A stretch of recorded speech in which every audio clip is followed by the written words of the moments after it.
Limos upon the kate. Likatende kayaba. Right there where you are.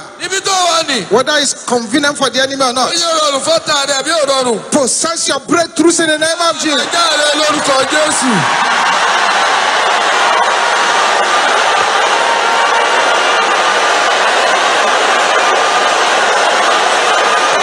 Possess it, possess it, possess it, possess it, possess it, possess it, possess it, possess it, possess it. Let your amen roar like thunder.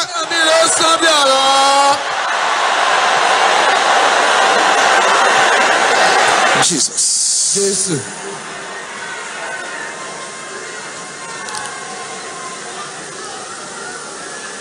Every demon power that is stationed to make you fail at the edge of breakthroughs. As I count 7 from here, they will detach from your body and go back to the senders. 1, 2, 3, 4, 5, 6, 7.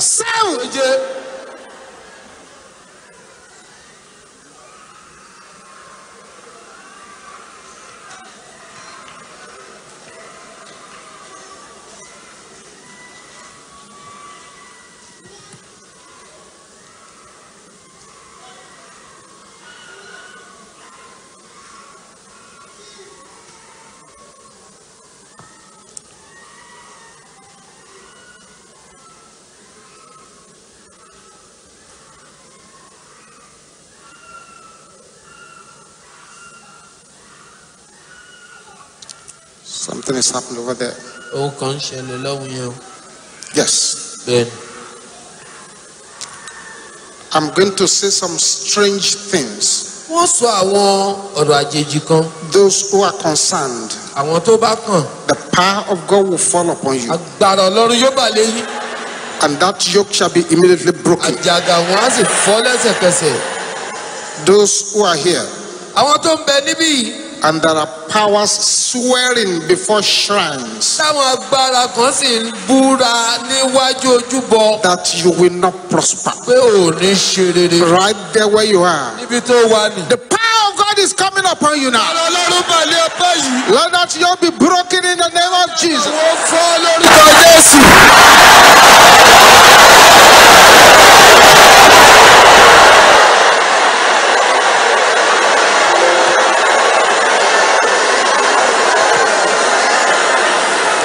That's the first person. That's number 2. That's number 3. That's number 4. That's number 5. That's number 6. That's number 7. Number 8. Let her go. Let her go. Yes. Makatenda lekayaba. Father, those that are here, and there are some powers offering monthly sacrifice to chase favor away from you.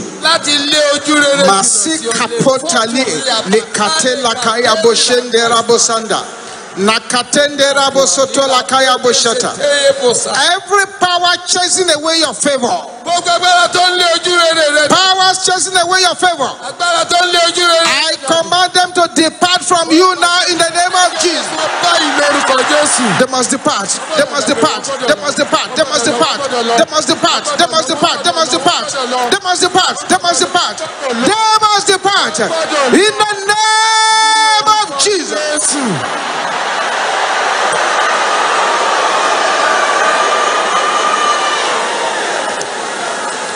Yes. Benny.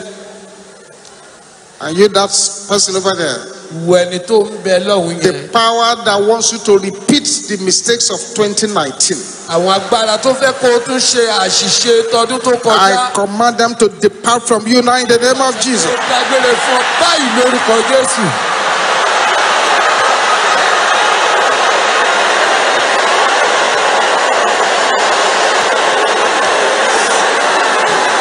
Can you pray this prayer without any apology?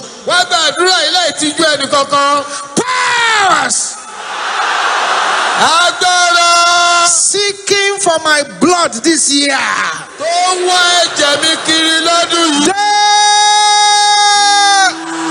In the name of Jesus.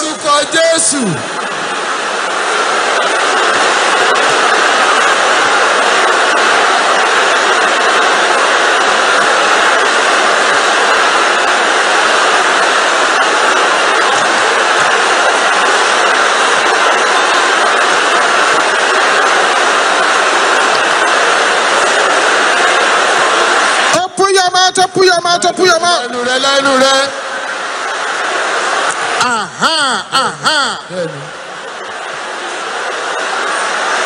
In Jesus' name we pray. Silence.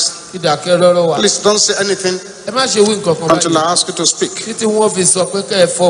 You strange power from the strange house that this brother lived.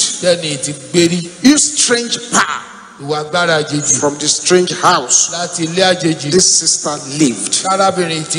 You entered through that strange house. But it is written that as soon as they hear of me, they shall obey me. Strangers shall submit themselves unto me. The strangers shall fade away, and they shall be afraid out of their close places. Now get out. The power from the strangers, get out. Yes. Yes. Yes.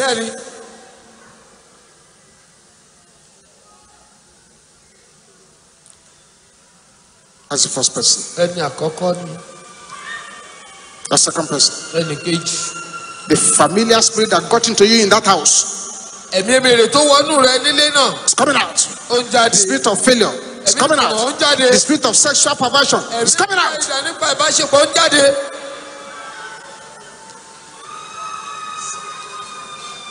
Strange house. Strange house. Release her. Release her. Release her. Release her. Release her. Release her. Release her. Release her. Release her. Release her. Release her. Release her. Release her. Release her. Release her. Release her. Release her. Yes. In the name of Jesus.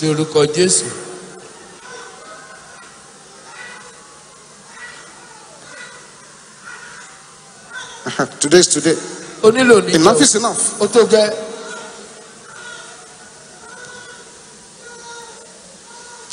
I'm going to count 7 from here. The power of God is going to fall on 1,000 people. These people, the enemy has been using a problem to collect your money. But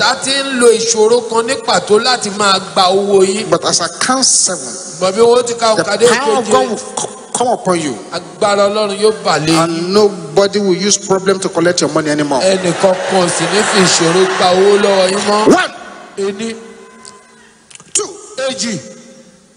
3, 4, 5, 6, 7.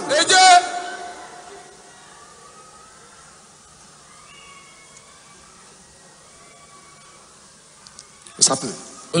That's right.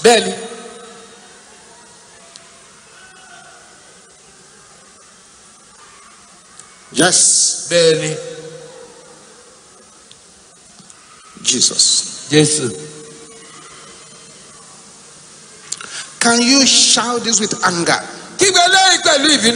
Wicked elders. Blowing away my harvest. What are you waiting for? In the name of Jesus.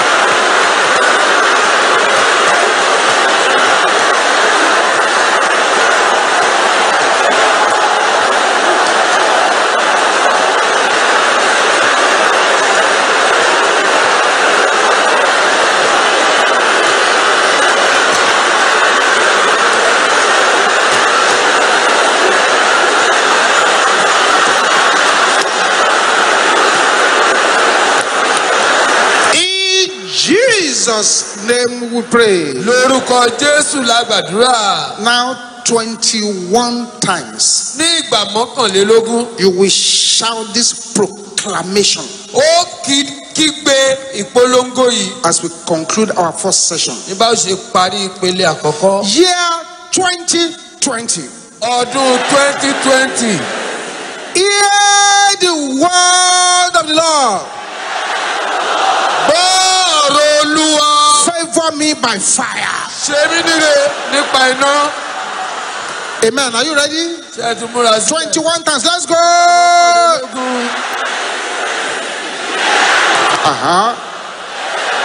Number 2. Kejì. Number 3. Kẹta. Number 4. Kẹrin.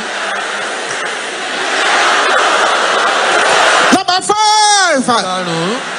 Masekatela kaya boshenda. Number 6. Ìkẹfà. 7. Ìkeje. Number 8. Ìkẹjọ. Number 9. Ìkẹsàn-án. Number 10. Ìkẹwàá. Louder, louder, louder. Number 11. Ìkọkànlá. Number 12. Ìkejìlá.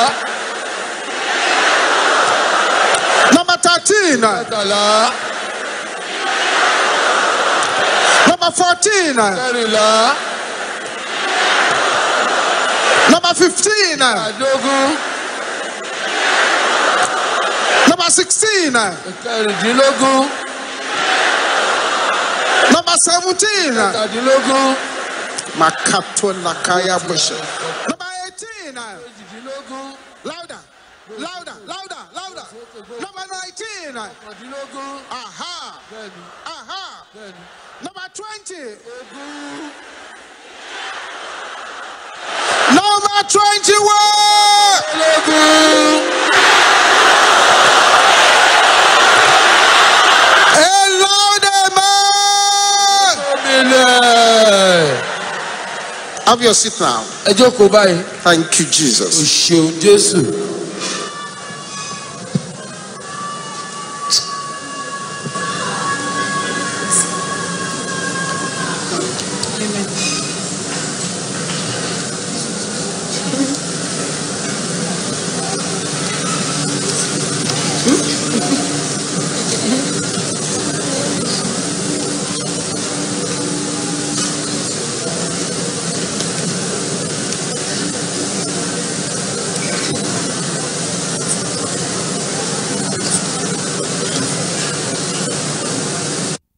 Shout it loud, hallelujah. Hallelujah. Let's have a seat. God bless you. Ẹ jẹ́ ká jókòó, Ọlọ́run yóò bùkún wa.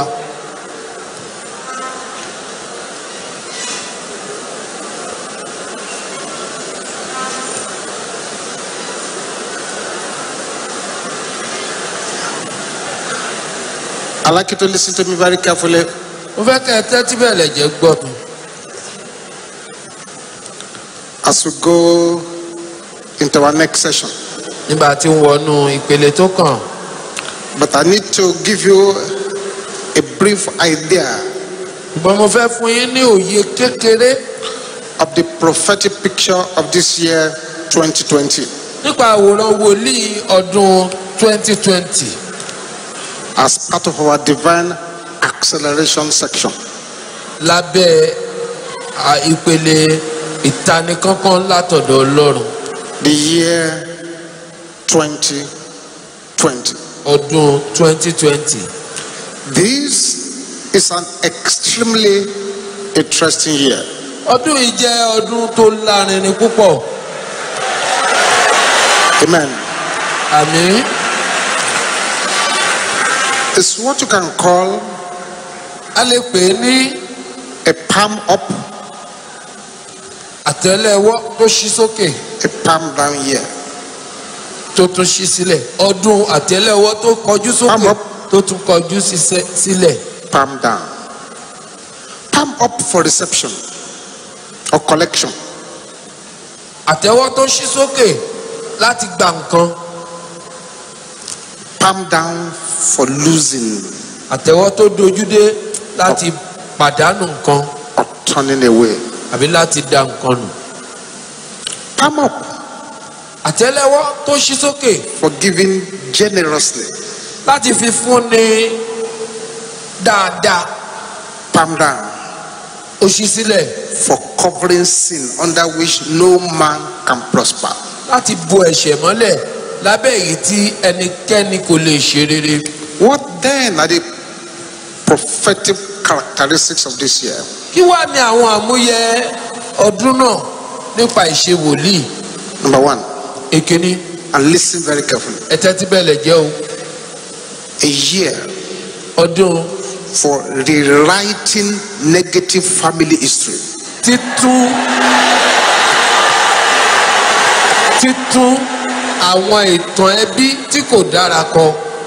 And because God said this is a year for rewriting negative family history, nítorí pé ọlọ́run wá sọ pé ọdún yìí jẹ́ ọdún tóun yóò ṣe àtúnkọ àwọn ìtàn ẹbí tí kò dára. the first palm exchange and service of this year, which is coming up on Saturday, agbára gbọ́dọ̀ pààrọ̀ ọwọ́ àkọ́kọ́ nínú ọdún yìí tí ó wáyé níjọ́ sátidé. has been devoted for prayers on that. a ó fi gbàdúrà lórí ìyẹn.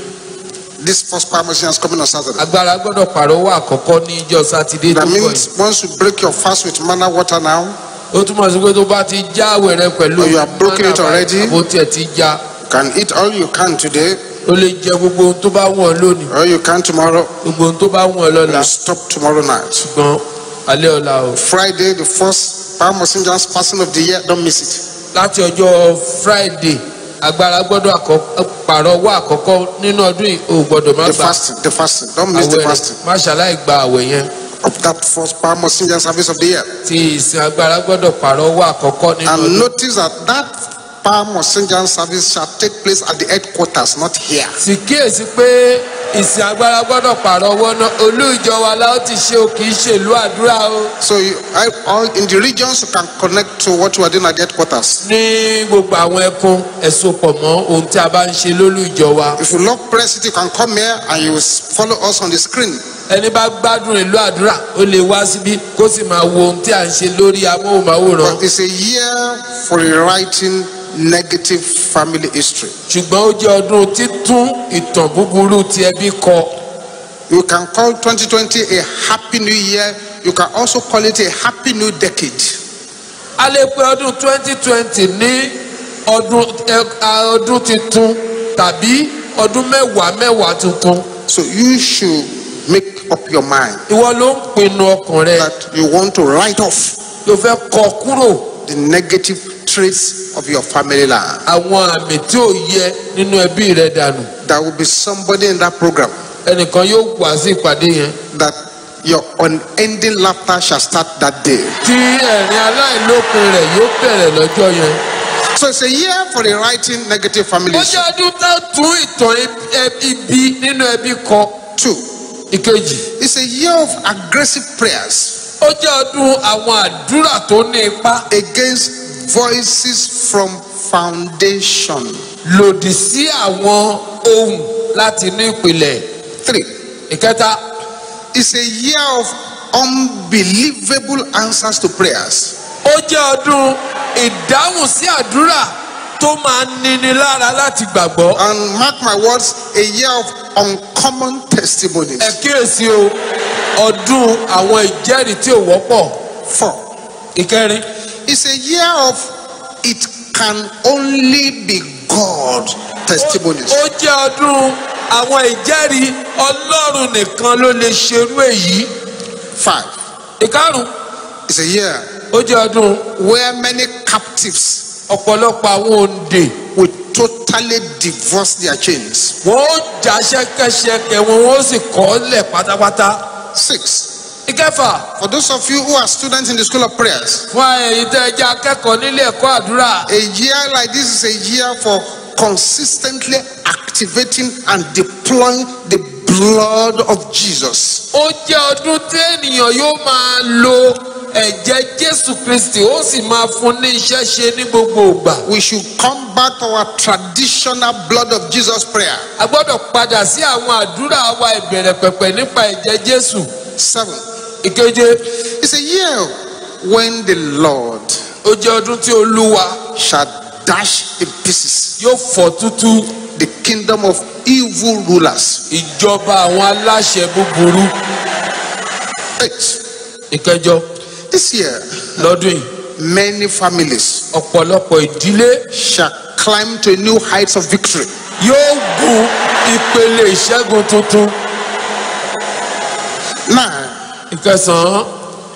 It's a year of ceaseless prayers. Ó jẹ́ ọdún àdúrà tí ò gbọ́dọ̀ dópin. Don't joke with prayer this year. Má fọwọ́ yẹpẹrẹ mú And àdúrà lọ́dún. fervent intercession, Àti ìṣìpẹ̀ tó gbóná. and that will get you the desired results. Eléyìí yóò sì mú àwọn èsì tó fẹ́ wá. 10. Ìkẹwàá. It's a year when saints Ó jẹ́ ọdún tí àwọn ẹni mímọ́ must be more sensitive to heavenly frequencies. ó gbọ́dọ̀ kíyèsí àwọn ìmọ̀lára àtọ̀run wá.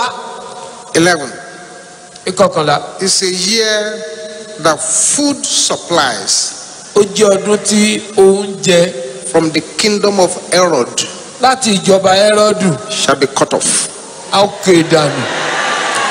You may not understand that one, but when you know about King Herod, you know what I'm talking about. Ilé máa yí ọ̀pọ̀lọpọ̀ ṣùgbọ́n ẹni bá mọ̀ nípa ọba Hẹ́rọ́dù ohun tí mò ń sọ ayé. May evil food not divert you to the palace of Herod in the name of Jesus. Oúnjẹ búburú ò ní mú ọ dèrò ààfin Hẹ́rọ́dù lórúkọ Jésù. 12. Ìkejìlá. It's a year where disobedience to God Ó jẹ́ ọdún nínú èyí tí àìgbọràn sí Ọlọ́run will yield terrible results that no deliverance can reverse. yóò mú èsì burúkú wá tí ìtúsílẹ̀ ò ní lè yí padà. So if God has been talking to you, Ọlọ́run bá ti ń bá ọ sọ̀rọ̀ bá ọ and you sọ̀rọ̀ have bá been ọ sọ̀rọ̀ disobeying, tó ń ṣàìgbọràn. this is not a year to do that. Ọdún yìí ayò sí fún yẹn o. This is not a year to do that. Ọdún yìí kì í ṣọdún àìgbọràn. 13. Ìkẹtàlá. It's a year where round the clock prayer is needed Ó jẹ́ ọdún tá a gbọ́dọ̀ máa gbàdúrà láìsinmi láìsàárẹ̀. against national restlessness Lòdì sí àìbalẹ̀ ọkàn ní gbogbo orílẹ̀-èdè plus political and economic confusion. àti ìdàrúdàpọ̀ ètò òṣèlú àtọrọ̀ ajé. And I want to recommend to all those who love this country Fún gbogbo ẹni tó fẹ́ràn orílẹ̀-èdè yìí, mo gbà yín níyànjú that we should spare one day pé in the ká máa week fi ọjọ́ kọ̀ọ̀kan as sílẹ̀ believers gẹ́gẹ́ bí onígbàgbọ́ to láàrin ọ̀sẹ̀ fast and pray for Nigeria. láti gbàdúrà àti àwẹ̀ fún Nàìjíríà. 14. Ìkẹrìnlá. This year, Lọ́dún yìí impatience will lure many into strange marriages. àìnísùúrù yóò kó ọ̀pọ̀lọpọ̀ wọnú ìgbéyàwó àjèjì. Be patient. Ṣe sùúrù o. The figure 20 Ogún is a figure of waiting and perfection. ó jẹ́ nọ́mbà tó dúró fún dídúró àti àṣepé. Be patient. Ṣe sùúrù. Don't be in a hurry. Má kánjú. The Bible says Ìbéèrè wípé the race is not to the swift, eré ìje òsì fún ẹni tó mèrè sá. neither is the battle to the strong. Bẹ́ẹ̀ ni ogun kò sí fún alágbára. 15 Ìkarùndínlógún. is a year Ó jẹ́ ọdún. not only to take back what the enemy has stolen, Kì í ṣe ọdún tá a kàn gba ohun tí ọ̀tá jí padà nìkan. but for you to occupy new territories. Ṣùgbọ́n ó jẹ́ ọdún tó gba agbègbè tuntun. 16 Ìkẹrìndínlógún. is a year when strong prayers are needed Ó jẹ́ ọdún tá a nílò àdúrà tó lágbára to avert earthquakes and fires. láti yiri iná àti ìmìmì ilẹ̀. 17 Ìkẹtàdínlógún. is a year of increased and unprecedented level of acceleration and move of the Spirit of God in the life of His people. Ó jẹ́ ọdún nínú èyí tí ìrìn Ọlọ́run nínú ayé àwọn ènìyàn rẹ̀ yóò yára kánkán yóò sì wá. 18 Ìkejìdínlógún. This is a year where you cannot hold on to unforgiveness. Ó jẹ́ ọdún tó o gbọ́dọ̀ fàyè gba àìdáríjẹni tó ṣẹ̀. Unforgiveness will miss out what God will do for people this year.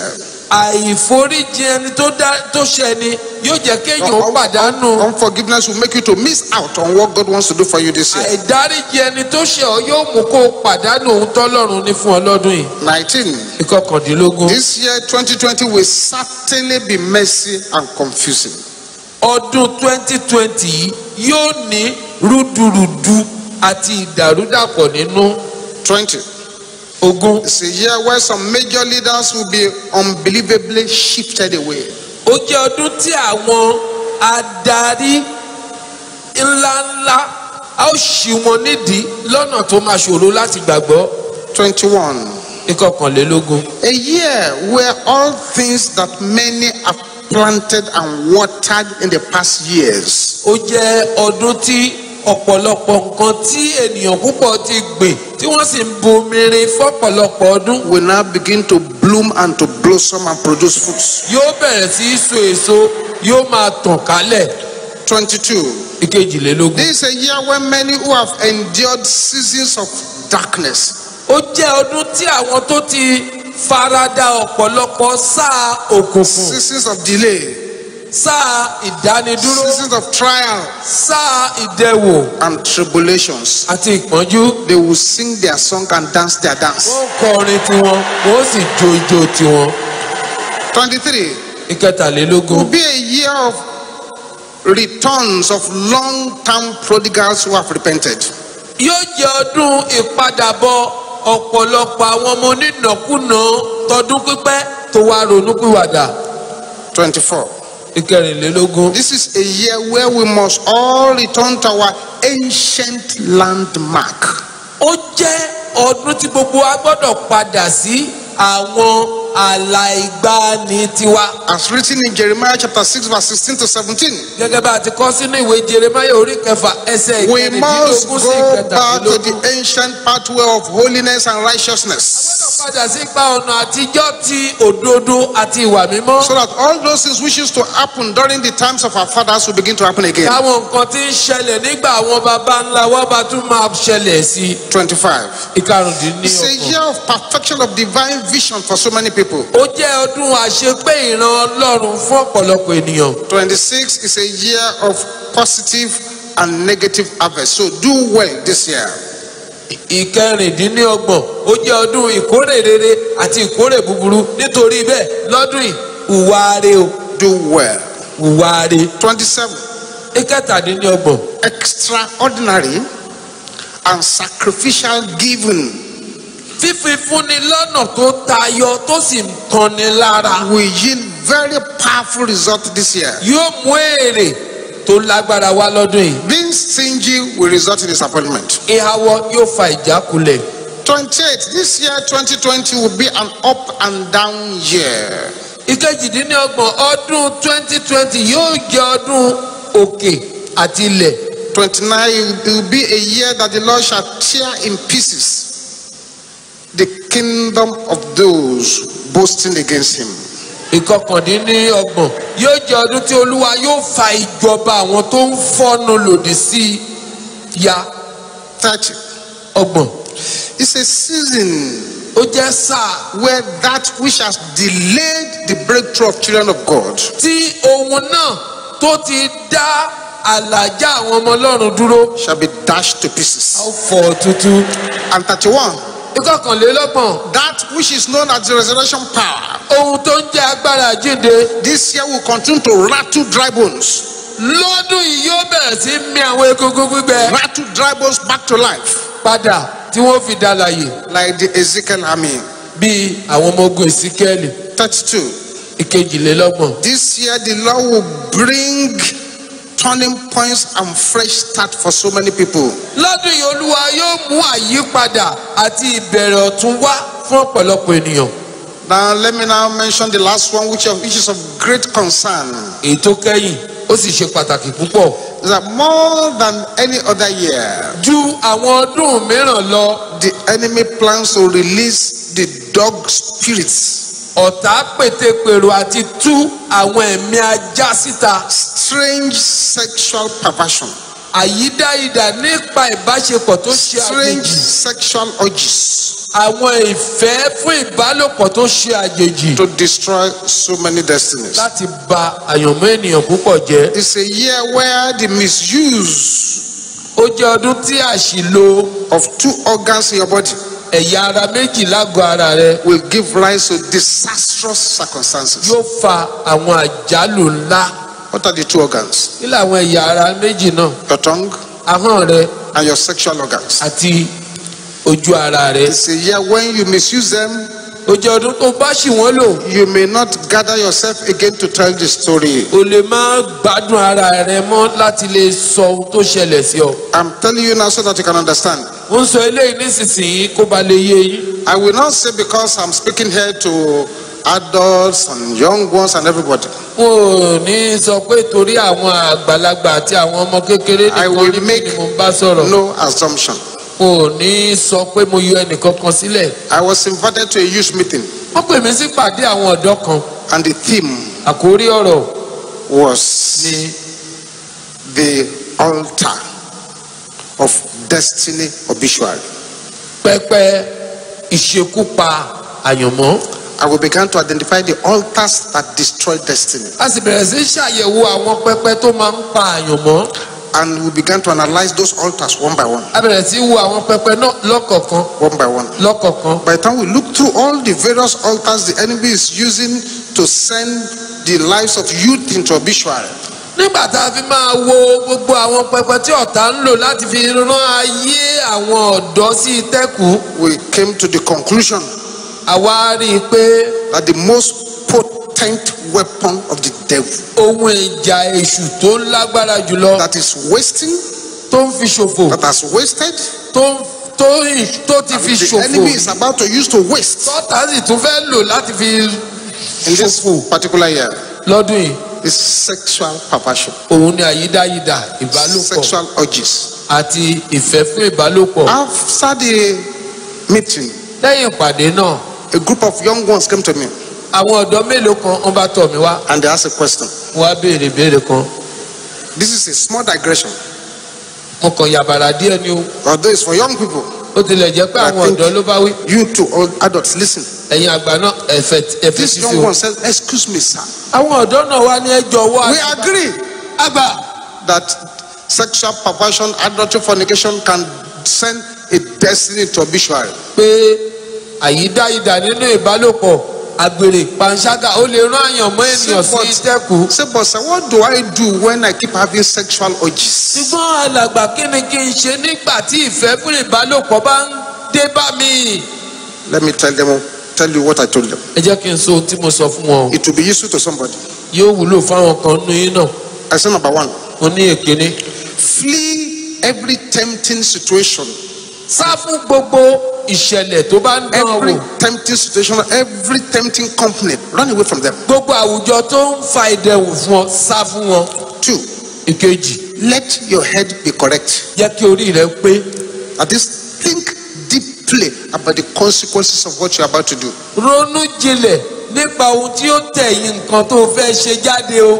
Don't allow your brain Má jẹ́ kí ọpọlọ rẹ to jump into your reproductive organ. Let it remain in the brain. kó fò sínú ohun èlò ìbálòpọ̀ rẹ. Jẹ́ kó dúró sáàyè rẹ̀ nínú ọpọlọ ń bẹ̀. Think correctly.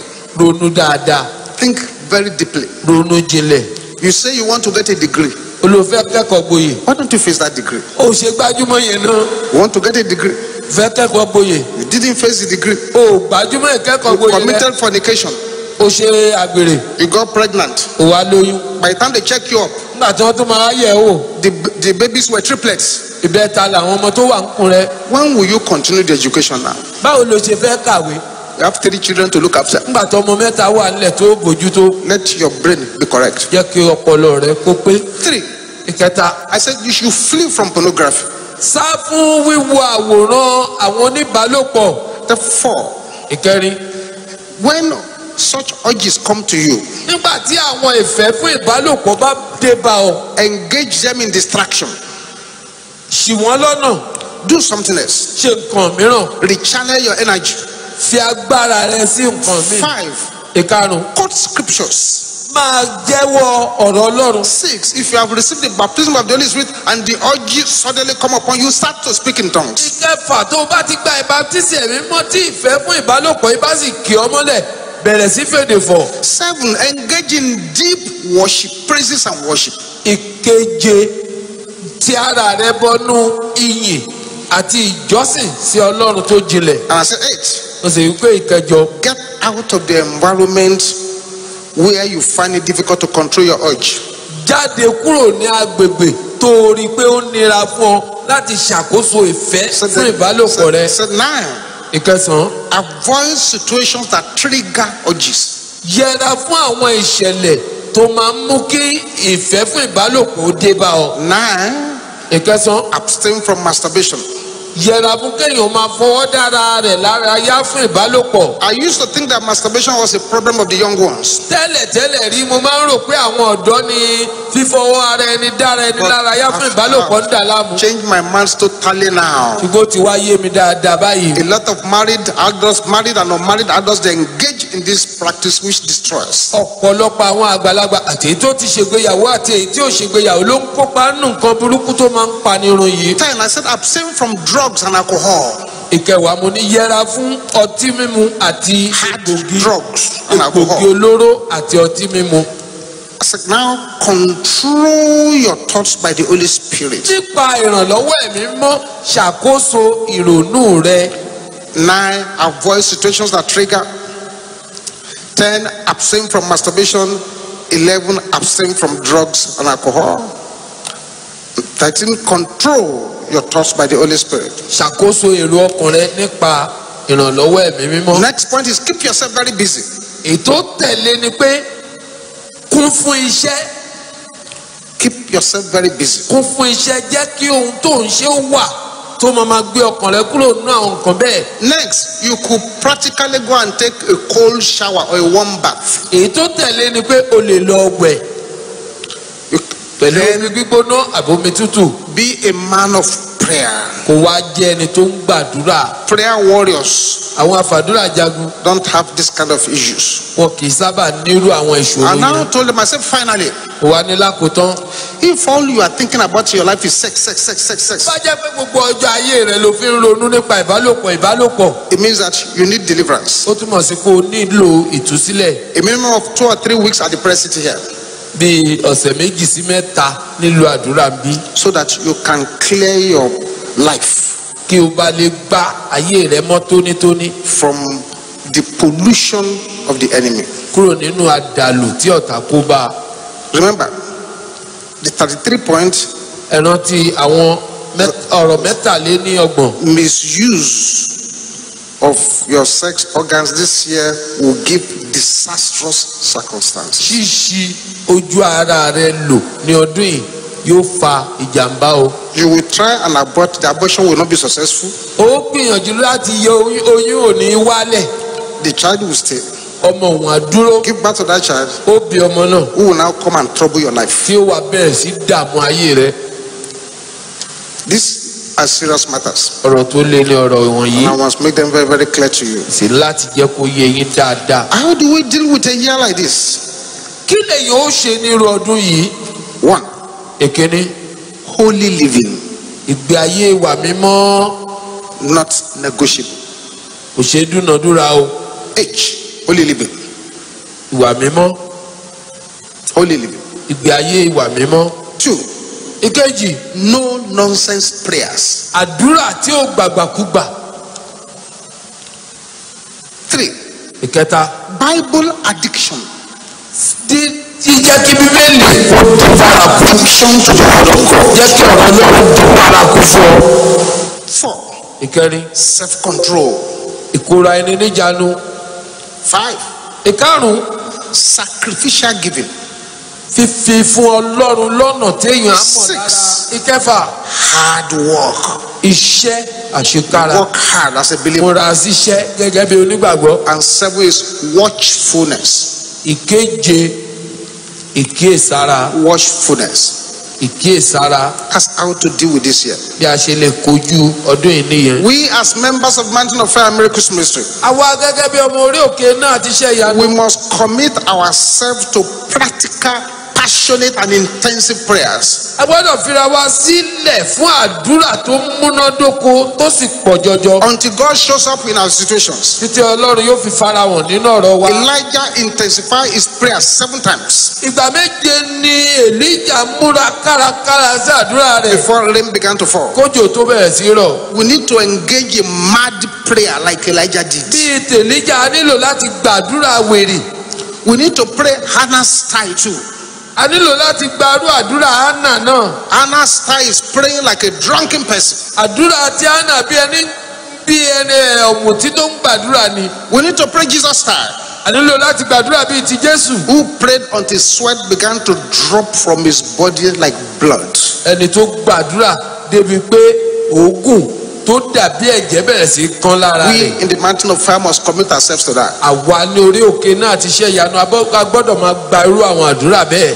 This year then, lọ́dún yìí o for us in Mountain of Fire and fún Miracles àwa Ministry, orí òkè náà ti ṣe ìyanu is my year ó jẹ́ ọdún of revival ìsọjí and new glory.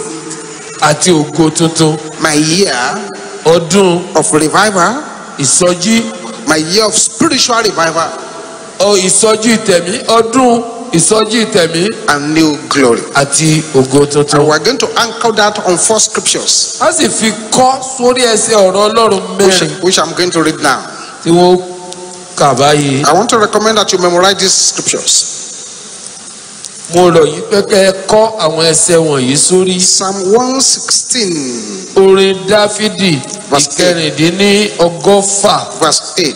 ẹsẹ̀ ìkẹjọ. Psalm 116, orin Dáfídì ìkẹrìndínlọ́gọ́fà verse 8. ẹsẹ̀ ìkẹjọ. My year of revival ọdún ìsọjí and new glory. àti ògo tuntun. Psalm 116, verse 8. orin Dáfídì ìkẹrìndínlọ́gọ́fà ẹsẹ̀ ìkẹjọ. For thou hast delivered my soul from death, nítorí tí ìwọ gba ọkàn mi lọ́wọ́ ikú, mine eyes from tears, ojú mi lọ́wọ́ omijé, and my feet from falling. àti ẹsẹ̀ mi lọ́wọ́ ìṣubú. Thou hast delivered my soul from death, nítorí tí ìwọ gba ọkàn mi lọ́wọ́ ikú, mine eyes from tears, ojú mi lọ́wọ́ omijé, and my feet from falling. àti ẹsẹ̀ mi lọ́wọ́ ìṣubú. And in Psalm 138, orin Dáfídì ìkejìdínlógóje verse 7. ẹsẹ̀ ìkeje. Psalm 138, verse 7.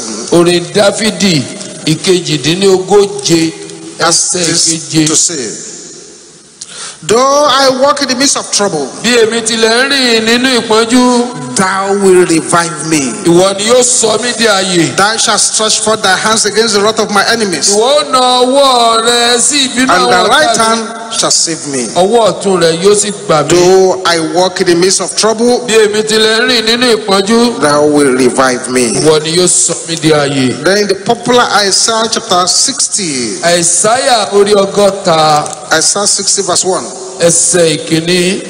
Isaiah 61, Àìsáyà orí ọgọ́ta ẹsẹ̀ it ìkíní. says, arise, dìde shine, tàn ìmọ́lẹ̀, for thy glory, for thy light is come, nítorí ìmọ́lẹ̀ rẹ dé. and the glory of the Lord ògo Olúwa is risen upon thee. sì yọ lára rẹ. My year of revival ọdún ìsọjí mi and new glory. àti ògo tuntun. Finally, Romans 8:13.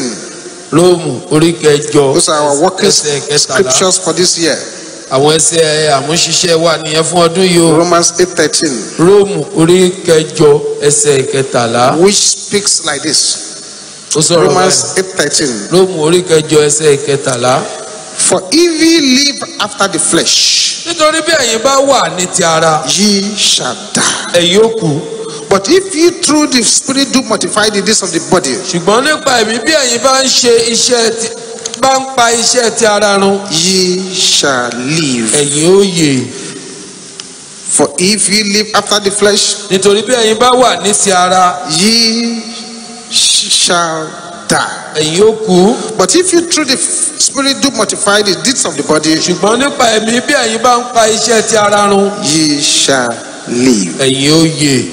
Beloved, ara. That's the summary of the prophetic picture of this year 2020. Àwòrán ráńpẹ́ nípa ọdún yìí It's a year to approach cautiously, ó jẹ́ ọdún tá a fi pẹ̀lẹ́kùtù prayerfully, pẹ̀lú àdúrà, watchfulness, pẹ̀lú ìṣọ́ra and being very, very careful. àti ìkíyèsára, Very, very careful. ìkíyèsára tó pọ̀. In case Bóyá you have planned o ti pinnu to carry out an iniquity this year, pé ó ṣe ohun tí ò bófin mu lọ́dún, you hashed it last year, ó ṣe àìṣedéédé ọ̀hún you have lọ́dún tó postponed kọjá, the iniquity to this year, ó wá fẹ́ jẹ́ kó tún fẹ́ tẹ̀síwájú nínú please ọdún. stop. Jáwọ́ o, Stop. jáwọ́ nínú Stop àìṣedéédé, now. jáwọ́ The nísìnyí. Lord asked me to warn you. Ọlọ́run ní kìlọ̀ fún ọ, Stop now. jáwọ́ báyìí. And any prophecy you get, Àsọtẹ́lẹ̀ tó bá sì gbà, anything somebody tells you to do, tó ń kó ohun tí ẹnikẹ́ni bá ní kó and it's sọ, against scripture, tó sì tako ìwé mímọ́, it can never be the Almighty commanding it. kò lè ṣe Ọlọ́run ló pàṣẹ No rẹ̀. matter who the prophet is, Ẹni yòówù kí no wòlíì matter who yẹn the jẹ́, apostle is, ẹni yòówù kí àpọ́stélì ọ̀hún ó no jẹ́, matter who the bishop is, ẹni yòówù kí bíṣọ̀pù if òun what jẹ́, is saying bó ohun tó bá ń sọ contradicts what our manual is saying, bá tako ohun tí Bíbélì sọ, our manual, the Bible, Bíbélì tó jẹ́ ìwé àmúgbáyé wa, I make bold to say God did not send them. ó fi gboyà sọ fún ọ pé Ọlọ́run kọ́ ló rán wọn. May the Lord help everyone here in Kí Olúwa Jesus' ó name. ràn gbogbo wa lọ́wọ́ ní orúkọ Jésù.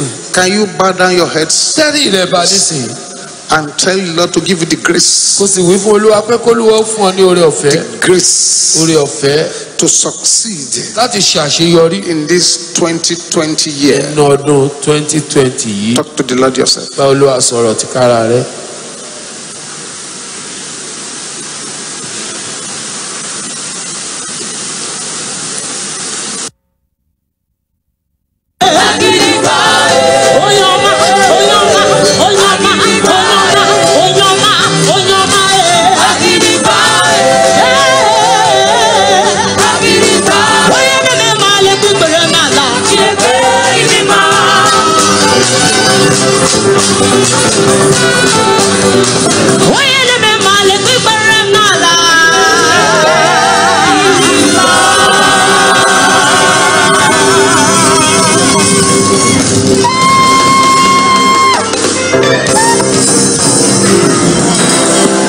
Shout hallelujah. Okay, hallelujah. Now hold your two legs. Wá di ẹsẹ̀ rẹ méjèèjì mú. You want to prophesy upon those legs. Ó sọ tẹ́lẹ̀ sí ẹsẹ̀ náà. As you enter into number 6 session, A ti ń wọ ìpele kẹfà. the Lord shall perfect whatsoever concerneth me. Olúwa yóò ṣe àṣepé ohun gbogbo tí í ṣe tèmi. You will shout with reckless violence. Ó kígbe pẹ̀lú ipá ńlá. My Lord, Ẹ̀mí hear the word of the Lord. ọ̀rọ̀ Olúwa This year, lọ́dún yìí. move me to my breakthroughs. Gbé mi wọnú àlàjá mi. In the name of Jesus, Orúkọ Jésù. open your mouth and prophesy upon your Ìgbà legs. inú rẹ kó sọ tẹ́lẹ̀ sí ẹsẹ̀ rẹ.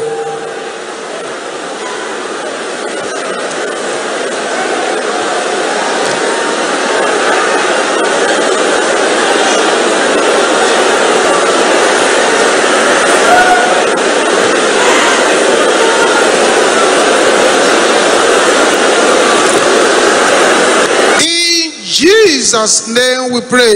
Lórúkọ Jésù la gbàdúrà. You legs of Daniel Olukoya, Ẹ̀yin ẹsẹ̀ Ezekiel Akínbọ̀. can you shout it loud? Kígbe rẹ̀ lóhùn rárá. Hear the word of the Lord. Ẹ gbọ́ ọ̀rọ̀ Olúwa. You shall not carry me to danger. Ẹ ò ní gbé mi wọnú ewu. In the name of Ní Jesus, orúkọ Jésù. prophesy upon your legs now. Sọ tẹ́lẹ̀ sí ẹsẹ̀ rẹ báyìí.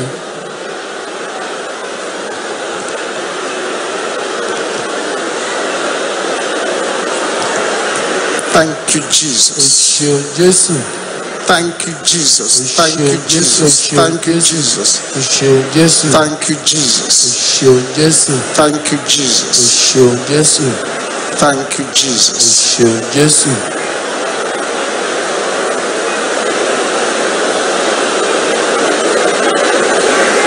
Amen. Àmín. Rise to your feet now. Dìde dúró báyìí.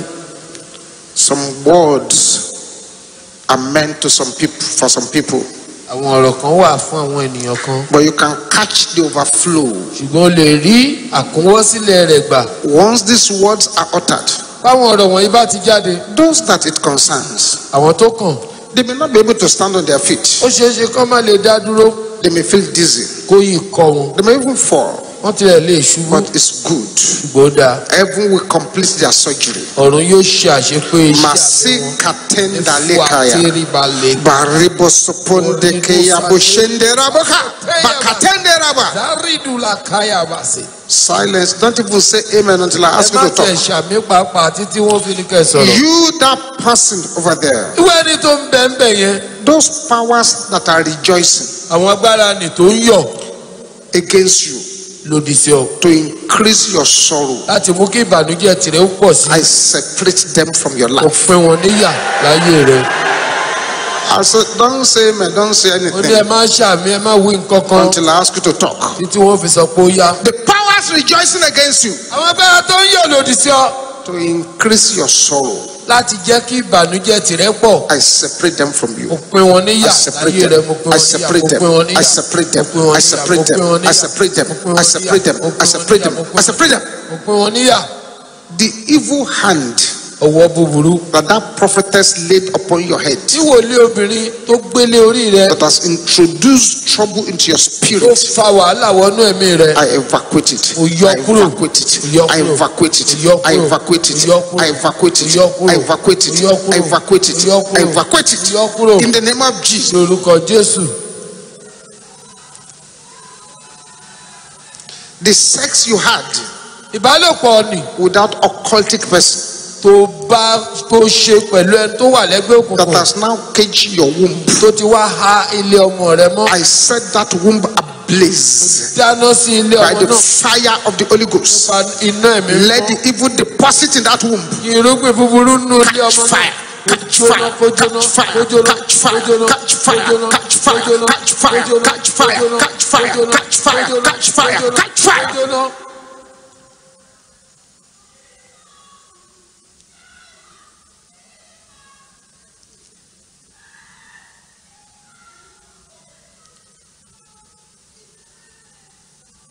See what is going on there. ẹ̀wọ̀n tó ń ṣẹlẹ̀ ń bẹ̀. The satanic baby ọmọ Sátánì they put in that womb tó wà ní ilé ọmọ and they call it fibroid. tí wọ́n ń pè ní ìjú. Say fire, iná biting it away. ó ń yọ dànù. Yes, bẹ́ẹ̀ni that brother over there, arákùnrin yẹn ń bẹ̀. they are from the eastern part of this country. ó wá láti ilẹ̀ Ìgbò. The powers àwọn agbára assigned to waste the days of your joy. tí wọ́n ní kó fi ọjọ́ ayọ̀ rẹ̀ ṣòfò. Maponta leke pete ribokote rakate lakaya bushara. Riboseta. I command the power to release you. pàṣẹ kágbára náà fi ọ sílẹ̀ kó fi ọ sílẹ̀ kó fi ọ sílẹ̀ Be released. Be kó fi ọ released. sílẹ̀ Be kó fi ọ released. sílẹ̀ Be kó fi ọ released. sílẹ̀ Be released. kó fi ọ Be sílẹ̀ released. kó fi ọ sílẹ̀. In the name of ní Jesus. orúkọ Jésù. I'm going to count 7 from here. wọ́n ka òǹkàdé keje There báyìí. is a strong man in your family ọkùnrin alágbára kan bẹ́ẹ̀ ní that ẹbí has rẹ̀ threatened to waste everybody tó ti lóhun ó fi gbogbo ẹni tó wà ń bẹ̀ and is ṣòfò. already wasting them. ó sì ti ń fi wọ́n ṣòfò lọ. At the count of 7, ìgbà tó ń kà bá dé the keje. ladder of that strong man in your body àkàsọ ọkùnrin alágbára náà nú ara rẹ̀ shall be wasted. yóò ṣòfò. 1, ení 2, èjì 3, ẹ̀ta 4, ẹ̀rin 5, àrún 6, ẹ̀fà 7. èje. The ladder of the strong man àkàsọ ọkùnrin alágbára is being wasted. ń ṣòfò. Woman, arábìnrin powers caging your celebrations. àwọn agbára tó há They are ìṣàjọ rẹ̀ departing from you now. wọ́n jáde láyé rẹ̀ báyìí. That's the first woman. ìkíní That's the second woman. Ẹnìkejì. That's the third woman. Ẹnìkẹta. That's the fourth woman. Ẹnìkẹrin. That's the fifth woman. Ẹnìkarùn. That's the sixth woman. Ẹnìkẹfà. That's the seventh woman. Ẹnìkejì. 8, 9, 10, Ẹnìkẹjọ. 11. Ẹnìkẹjọ. Yes, the powers caging your celebration. They're coming out. In the name of Jesus. àjọyọ̀ rẹ̀ mọ́ wọ́n ń jáde lórúkọ Jésù.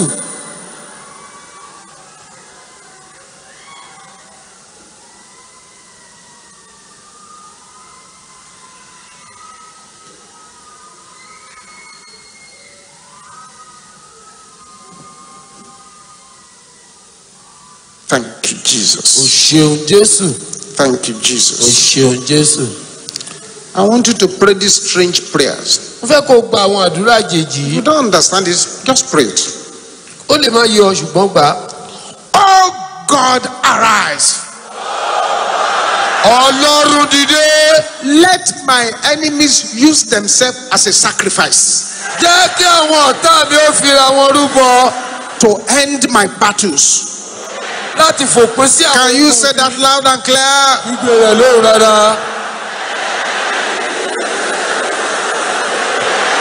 Your voice is not loud enough. òun rẹ̀ lọ sókè tó.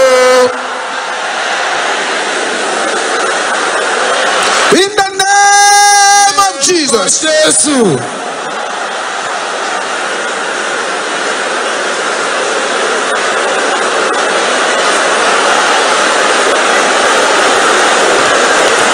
In Jesus' name we pray. lórúkọ Jésù la gbàdúrà. Another strange prayer, but pray it well. àdúrà àjèjì mìíràn ṣùgbọ́n gbà á dáadáa o. Every handwriting gbogbo àkọlé in the sun and in the moon nínú oòrùn àti òṣùpá against my life, lòdì sáyé mi.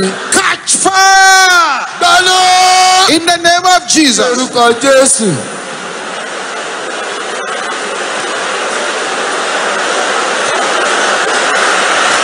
Yes, the handwriting is not in the moon. àwọn àkọlé nínú oòrùn àti òṣùpá.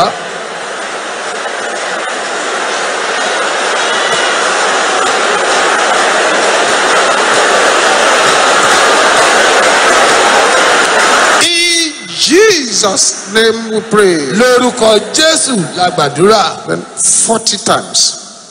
agbára 40 times. ní ìgbà ogójì. You must say this now. ó wí báyìí. Oh God, Ọlọ́run perfect everything concerning me. ṣàṣepé ohun gbogbo tí ṣe tèmi. You say it 40 times. ó wí bẹ́ẹ̀ ní ìgbà ogójì. Then shout a sevenfold amen. ó wá ṣe àmì méje. Oh God, Ọlọ́run perfect everything that concerns ṣe me. àṣepé ohun gbogbo tí ṣe tèmi. Let's go.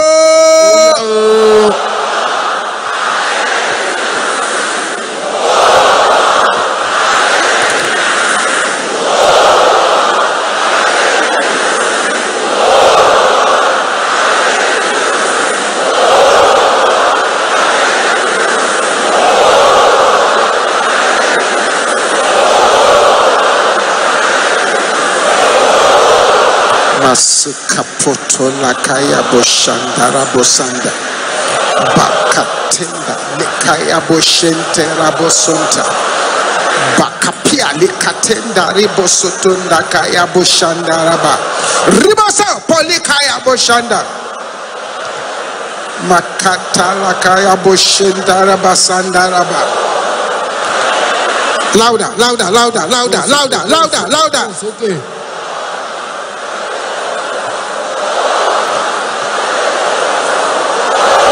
Masekatenda ya boshandarabo.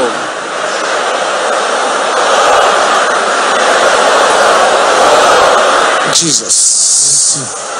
Jesus. Jésù.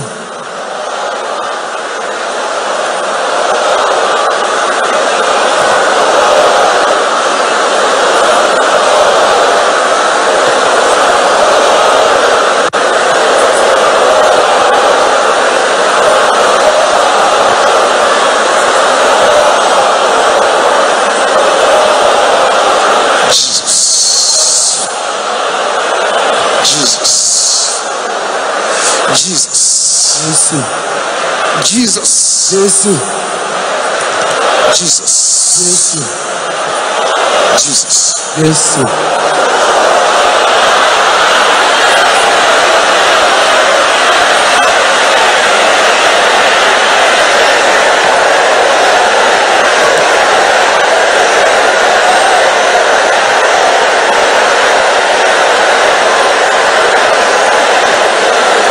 Thank you, O Jesus. ṣeun Jésù. Thank you, O Jesus. ṣeun Jésù. Now bring out your pamphlet. Ẹ wá wo ìwé ìléwọ́ Page yìí. 18. Ojú ewé kejìdínlógún. As we go into the first manna water service of the year Ìgbà tí ń wọnú ìsinmi mánà àkọ́kọ́ and get your nínú bottle of water ready. ẹ mú omi yín jáde. Page 18. Ojú ewé kejìdínlógún. Oh God, our help in ages past, Ọlọ́run ọdún tó kọjá. our hope for years to come, Ìrètí èyí tí ń bọ̀. our shelter from the stormy Ibi blast, ìsádi wa níjì and our eternal home. àti ilé wa láéláé.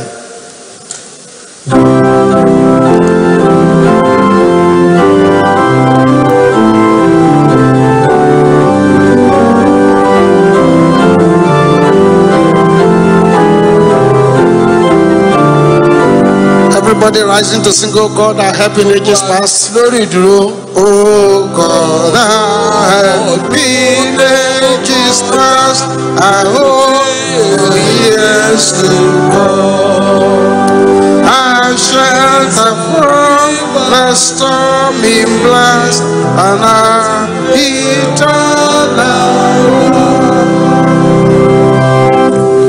under the shadow of thy throne, thy saints have dwelt secure.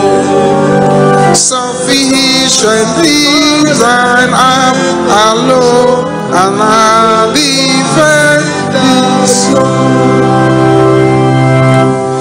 Before there is in all the stew or heart receive and pray. From everlasting thou art gone to endless years no and thousand used in thy son alive and evening short as the one that ends the night before now rises. Quietly now, quietly now. Time like one sleep. There's all his songs are waiting. They fly for continents, a dream that are opening. Loud and clear the last verse. Oh God, I have been ages past. I hope for years to come. Be thou our God, why troubles last, and our eternal home. Amen. Àmín. The first palm of singers of the year comes up on Saturday. Agbára gbọ́dọ̀ pààrọ̀ owó àkọ́kọ́ náà ọdún yìí yóò wáyé ní ọjọ́ And Sátidé. it's dealing with rewriting your family history. Yóò sì ní í ṣe pẹ̀lú títún ìtàn ẹbí rẹ kọ. Stop eating Thursday night and come fasting on that Saturday morning. Dẹ́kun oúnjẹ jíjẹ lálẹ́ Thursday. Gbàwẹ̀ ní gbogbo ọjọ́ Come Friday with á sì your pàdé ní prayer ọjọ́ Sátidé. request. Ó sì kọ ẹ̀bẹ̀ àdúrà rẹ wá. Also, do not forget Ẹ má gbàgbé pẹ̀lú that the first fruit offering of this year is February 1st. pé ìsìn ọrẹ àkọ́so tọdún yìí yóò wáyé ní ọjọ́ kìíní oṣù kejì. Then this booklet, Ìwé yìí beginning from 7th of January, láti ọjọ́ keje oṣù kìíní. there is a section there, quenching the rage. Ìpele kan wà nínú rẹ̀ tó ń jẹ́ pípa ìrònú. The prayer is from 12 midnight to 12:15, just 15 minutes every night from 7th of January to Láti 7th ọjọ́ of keje February. oṣù kìíní sí ọjọ́ keje oṣù kejì. Láti aago méjìlá òru sí aago méjìlá òru ó kọjá ìṣẹ́jú mẹ́ẹ̀ẹ́dógún péré. You remember the second bottle of anointing oil you brought for the anointing service. Ẹ̀rántí ìgò òróró kejì tẹ mú wá fún ìsìn ìfòróróyàn. You must anoint yourself every night before you start the Kẹ́ tó prayers. bẹ̀rẹ̀ àdúrà òun ní gbígbà lálálẹ́ ẹ gbọ́dọ̀ ta òróró yẹn sí orí. Anoint everybody in your household who wants to participate. Gbogbo ẹni tó fẹ́ gba àdúrà yẹn pẹ̀lú yín nínú ilé yín ẹ gbọ́dọ̀ ta òróró yẹn So if you lórí. still don't have this booklet, get it. Bó o bá tí ì ra ìwé lọ rà o. Bring out your manna water Ẹ mú now omi mánà yín jáde. and remain standing on your Ẹ sì feet. dìde dúró. Father, in the name of Jesus, Bá a ní orúkọ Jésù. Father, in the name of Jesus. Bàbá ní orúkọ Jésù. Father, in the name of Jesus. Bàbá ní orúkọ Jésù. We bring out our first manna water of the year. Àmọ́ omi mánà wà àkọ́kọ́ nínú 2020. ọdún yìí tọ̀yìn wá. Let a mysterious anointing Ẹ jẹ́ kí ìfòròyìn àdìtú that will destroy every yoke tí ó pa gbogbo àjàgà fall inside this water in the name of Jesus. ní orúkọ Jésù. Let the water break every yoke of the enemy in the name of Jesus. Àjàgà ọ̀tá ní orúkọ Jésù. Let the water destroy every plantation of darkness in the name of Jesus. Orun gbogbo irúgbìn òkùnkùn. Let this water become the water of healing, the water of deliverance, the water of power in the name of Jesus.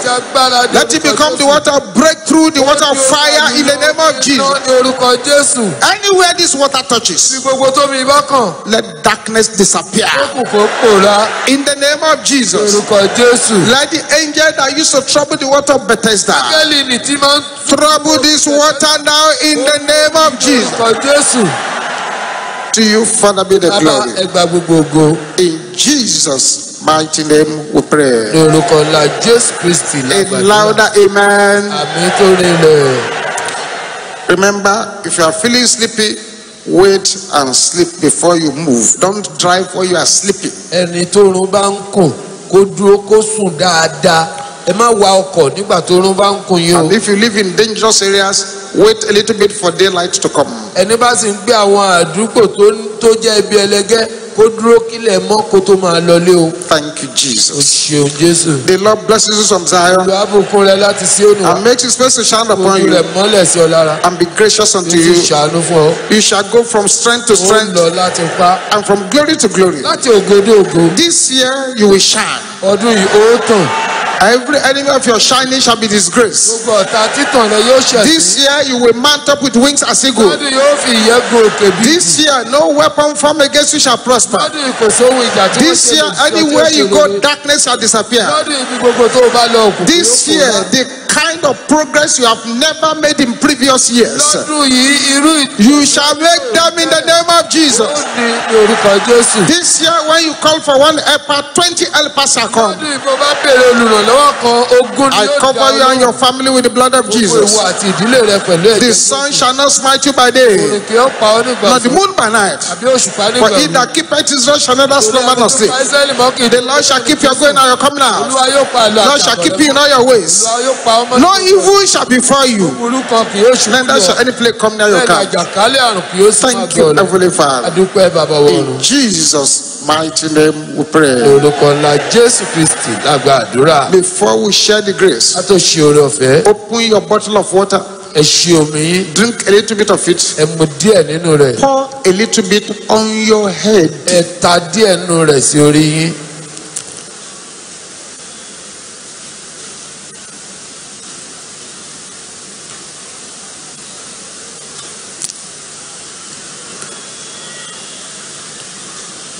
Now let us share the grace in Ẹ jẹ́ fellowship. ká jùmọ̀ ṣe oore ọ̀fẹ́. The grace of our Lord Jesus Christ, the love of God, the sweet fellowship of the Holy Spirit be with us now and forevermore. Amen. Surely, goodness and mercy shall follow us all the days of our life. We shall dwell in the house of the Lord forever and ever. Amen. 21 miracle receiving. Hallelujah. Let's go.